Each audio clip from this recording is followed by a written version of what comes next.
دغه څه شي دي او دغه څه له سړی یایي له کومه وخته دغه راشروع سول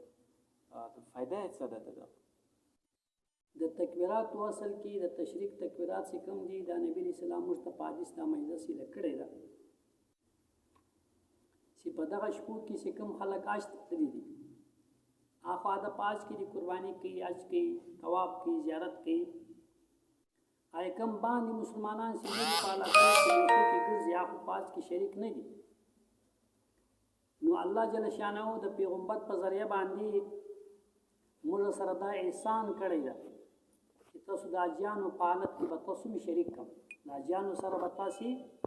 دا غوي حالات کې دا غوي په صورتيال کې په ثواب کې تاسو می شریک کما تاسو چې کله په کور کې یاست نو د عرفات د ورځې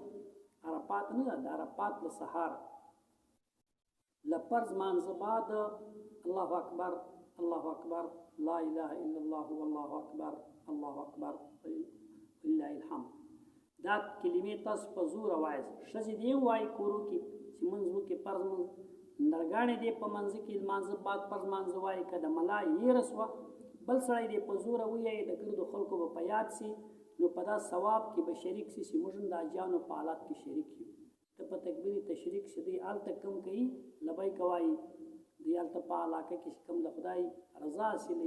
فرایض ادا کوي واجبات ادا کوي هلته ګرځي په مناسکو باندې چې کمال په مکه مکرمه کې دي نو دغه سلور ورځې کوم 15 ورځې چې کومې دي دا په دغه ورځې له عرفات دغه شروع د عرفات له سحر بیا د څلورمې ورځې تر مازدیګره پورې دا 15 ورځې کې راځي په 15 ورځې کې چې سونی دغه منځونه دي په دا منځو کې له فرض او بعد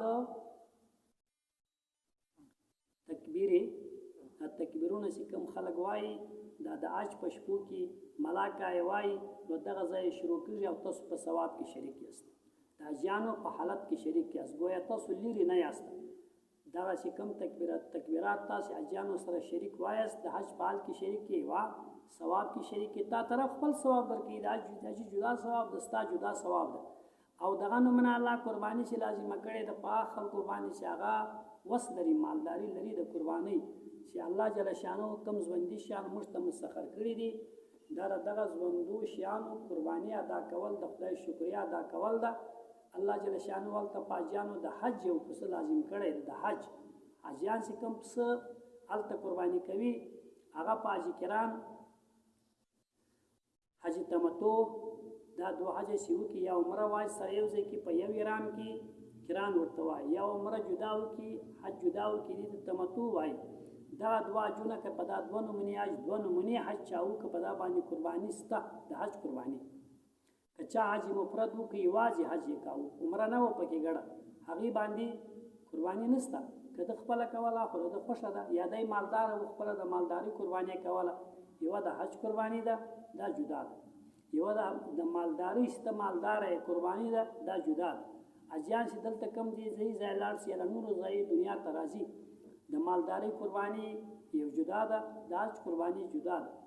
دواړي حالت دای کيم صحیح دی یو کور کې والته د خپل یو خدای په لازمه کوي به حالت دا قرباني کې الله جل شانه مستدا موکرا کړي دا چې حاجیان قرباني حالت کې مکه کې تاسو په کور وکي زی قبلو تاسو په کور وکي دا موکه به تاسو ته کورو کې درکم دنځ کې په کومه کې تک چې مسلمان وسی نو خپل قرباني دی پیش کی الله وایي قبلو حتی نبی اسلام وایي چې قرباني کچا په اخلاص سره قرباني په طریقه وکړه نو سی وینه انځ کی ترسیږي الله یې قبلې وینا انځ کی در رب یې قبلې سی مال حلال وي نیت صحیح وي او په سنت طریقه وي او هغه د اجانو په قرباني کې ته په قرباني شریک کی په تکبیری چې کوم وایي تکبیرونه فرض مانځ بعد وایي د اجانو لاتس ته شریک یې د دې معنا دا ده چې اجان ستوري دی او خوش قسمت دي او ته په خپل هم هغه د پکې شریک ځکه تا طرف دا موقع درکړې ته تکبیرو او د قرباني دغه اصل حقیقت